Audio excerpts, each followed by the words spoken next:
Hello guys, welcome to the weekly recap. I'm your host Austin Otieno and this show is brought to you by NewsunplugKE. Otherwise, stay tuned.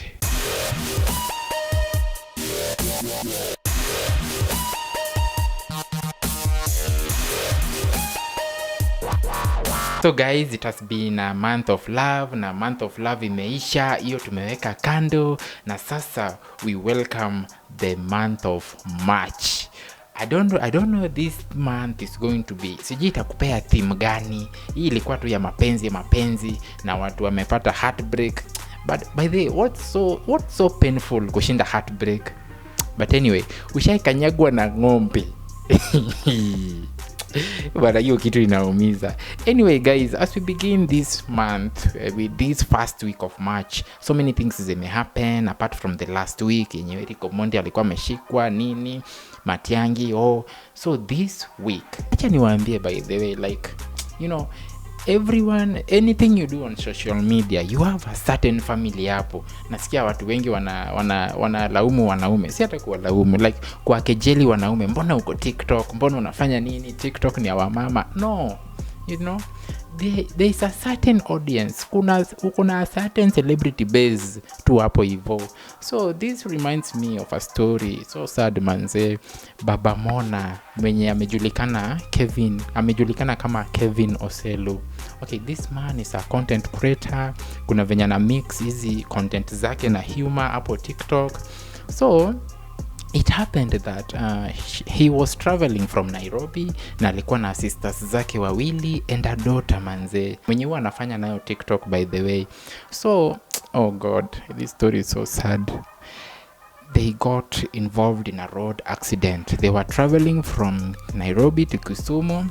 Then kama walikuwa, when they reached hapo Londiani, inasemekana Baba Mona alipoteza control of the car, and then it's so sad. It's just so sad guys. Everybody perished. People were in that car perished. It was just unfortunately.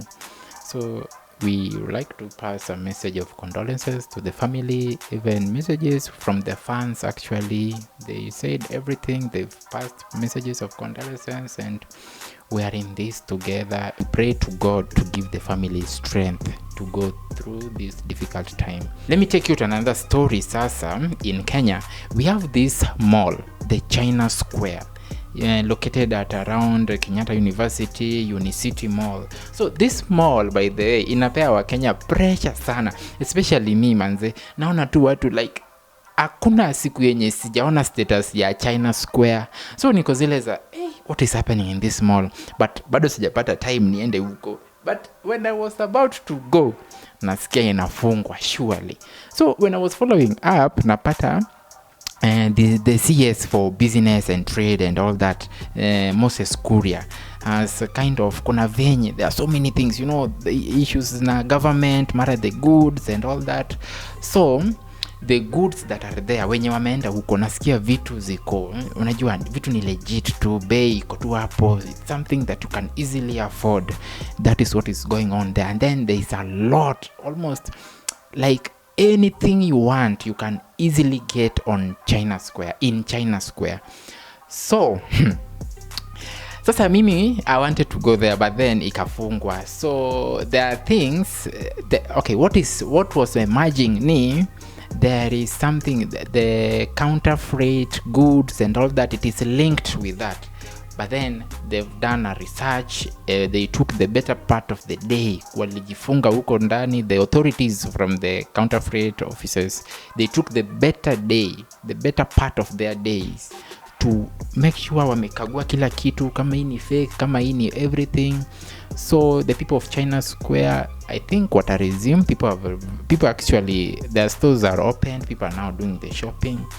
And then sasa I think there was some proposal, they wanted this mall for the people ikuwe ya watu wa Nyamakima, Eastleigh, Gikomba traders and all that, but then ikapelekwa huku. Sasa si Wakenya wakastrike, wakasema no, this is supposed to be us. Like that mall imekuwa tu an overnight success. That is what I can say, you see. So but anyway, Kenya ni Kenya, you can go and buy anywhere you want. Anyway, kama hiyo mall, you know. But what we want to say, the investors, the complaint that was majorly coming from the CS of trade, he was saying that the work of the investor was to, deal with the manufacturing. He's not supposed to do the Kenyans job, the retailing part of it. But still, he invites the Chinese investors. They can come, we work together. And away from that, by the way, Kenya tumekuwa na first lady all the way from USA. First lady Jill Biden alikuwa Kenya on the 24th of February na maintain time by 4:30 alikuwa JKA, where she was received by traditional dancers hapa na pale. Kulikuwa na security ingine tight. Security, ukisikia first lady, like ni security ingine yenye ilikuwa hapo wezi karibia, yani ni journalists too and a few black men in black dark goggles, it was a very momentous occasion. So in line with that, first lady wetu alikuwa huko, na I'm talking about Rachel Ruto. Alikuwa huko, alimkaribisha and the flowers, it was just a good scene. So the first lady came in Kenya for some economic women development programs, and to add on that, she came to actually help in one way or the other in the developing of the African countries under the USAID programs. And there are factors that, things like drought, hunger issues, you know what I'm talking about, refugees. So this particular one for the Kenyans actually imekuwa tu drought. Inasemekana like for the past 4 years hatujapata the rainfall kama za kitambo. Unajua vitu zimechange, climate changes and everything.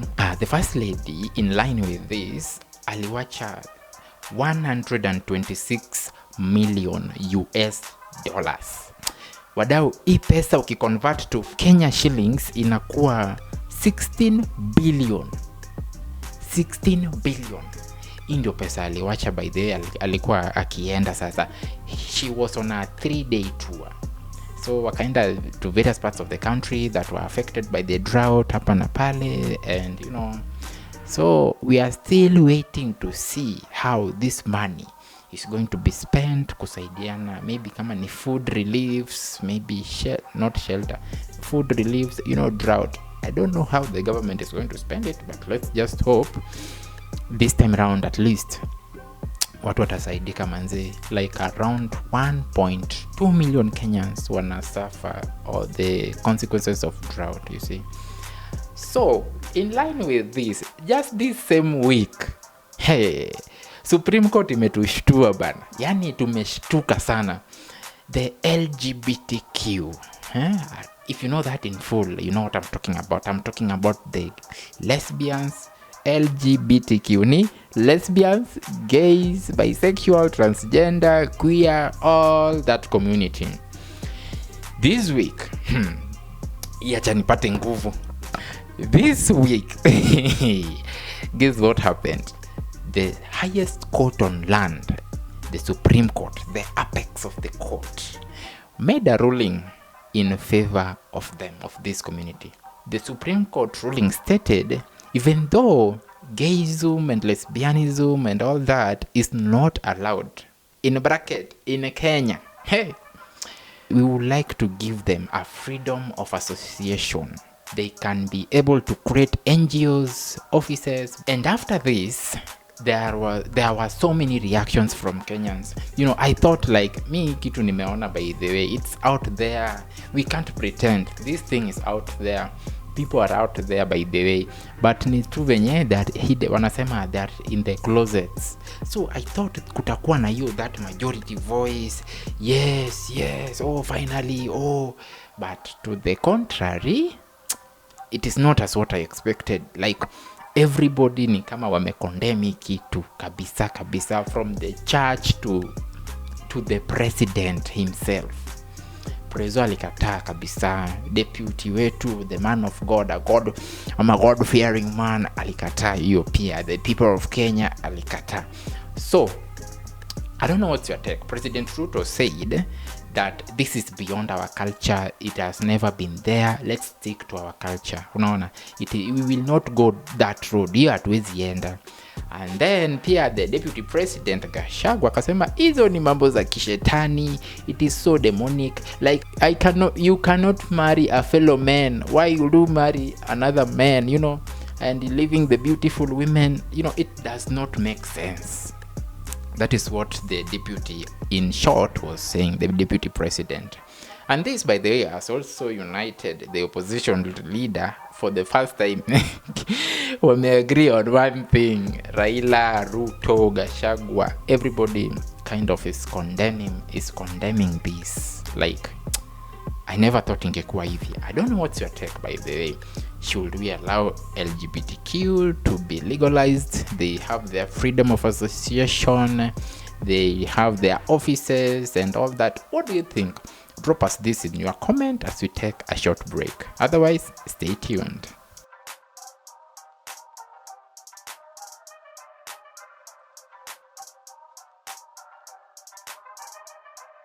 So guys, welcome back from the short break, and if you've watched up to this point, now just subscribe, now you like anything, you've not yet commented, no, let's go to keep the comments coming.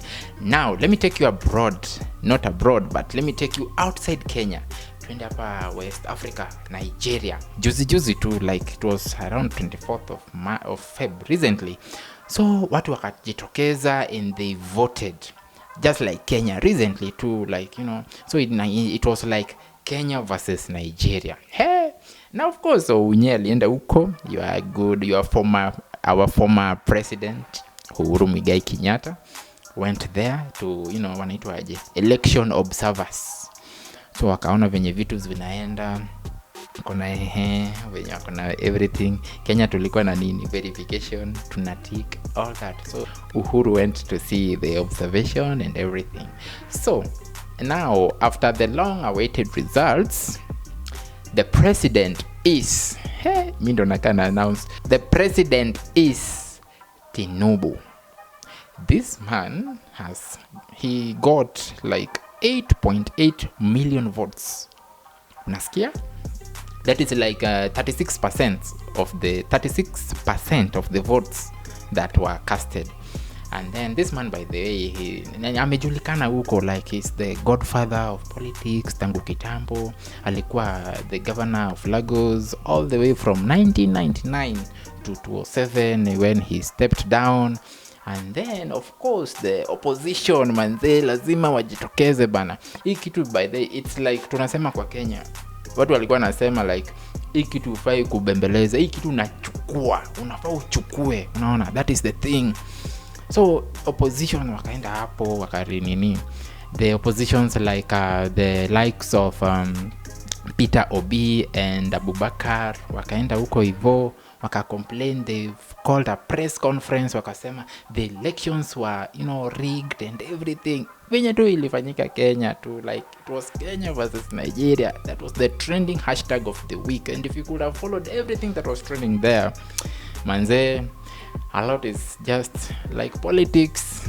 I don't know, it's a dirty game as it is known, so I don't know, it may favor you, it may unfavor you. So they've they've contested the results and they want a rerun for the election. I don't know what's going to happen next, but at the moment the president is Tinubu. And away from that, let me take you to Amazon forest. Ukishasikia Amazon, ama if you've never heard of Amazon, it is the biggest forest on earth. It is one of the biggest forests, on earth. Na it has got creatures, ikona vitu mingi. You see those Khoisan, those people, ikona vitu mingi, like scientists have not even discovered everything that is there. So there was a man, somebody, Jonathan, he went there for some hunting hapa na pale. The people who are around at Amazon ni watu too unique, unaelewa. They have these pointed ears, long nose. So like me, if I get money, by the way, I would like to challenge myself. I will just take a group of like 5 people, ikai kama ile wrong turn, we go to Amazon, we see these things. It is very true. So just in a random day for someone, he went there, this Jonathan, he went there to to make some hunting and look for supper, kama dawa for the daily bread. So when he entered there kuhunt, unajua huwezi jua utaanzia wapi, so he just randomly took a path, and that forest is so big. If you've been to a forest, huwezi jua penye umetokea unless you try to follow the sunset. This man, by the way, got lost, and after days of looking for the right paths ya kutokea hakufaulu, and the only way to survive, as a hunter, alikuwa kona kiberiti, of course, and the tools and all that. He was just feeding on worms, earthworms, and and urine. People are daring out here. So that is what this man was feeding on, man. This news, it may hit so many sources. It has been trending all over. Imagine drinking your own urine. Itakaaje? Guy, tuache hiyo story. So guys, there is this boxer, Conjestina Chieng. Manze, this Kenyans have got stars. Okay, I swear Kenyans have got stars. But then nini ina happeningi baadaye? If you see these celebrities, the other time we talked about the story of Bakken, and he was caught stealing a motorcycle, 2 phones. You can check that in some of our weekly recap. So this time is Conjestina Chieng. This woman is a world champion boxer, female boxer, ule strong, a Chieng. Kisha sikia Chieng, kawe ni mjaluo. She has this talent. To be honest, akona hii talent, manze. So amekuwa akipitia psychological stress, emotional stress, and so many things. Hadi watu walidhani amekuwa mad and all that. Watu wakamneglect. If you see some earlier pictures in her state, unaweza murumia, like a world championship anakaa hivyo. But then we appreciate Mike Sonko. Sonko has been doing a good job to her. He has been with her all through, paying her medical bills, her rehabilitation facilities. Amemtoa places mingi, akampeleka hadi Mombasa, just to make sure Conjestina ako sawa, by the way. And progress has been made. Sahi ukimwona condition yake imekuwa poa, like she looks so nice, she looks healthy, man. It's so nice, like big up to Sonko. It was a very good job. Na pia amembaia hadi boxing equipment aanze kutrain, you see. So with this, Conjestina is giving us a promise, like anaona akirudi ring. God, what do we say? This is just, God bless you, Sonko, and everybody who has been with Conjestina, and everybody who is still willing to chip in to help this woman. She is a world champion. Like anaweza pea, she brings something to the country, unaona. So it's something so nice. But she said itachukua around 3 to 6 months ndio arudi to the state yenye alikuwa. So that's going to need a lot of training here and there. So as we wind up, kuna history ya gas all the way from the president. Manze, fuel imekuwa shida in this country. Gas imekuwa expensive. The last time, I don't know, I saw a gas ni, okay, let me just approximate. I think ni kama ni highest ni 1500, 6 kg. Ukienda ku refill gas. But then the president is giving us some good news that starting from June, not next year, this year, the gas, the 6 kg gas, to be precise, itakuwa inauzwa as low as 300 ama 500. Either way, hapo hivyo 300 ama 500. ili sana sana hii sasa sana sana ni for the women, they want them to wasiteseke. So guys, let's just hope this is going to be true. I don't know what you think.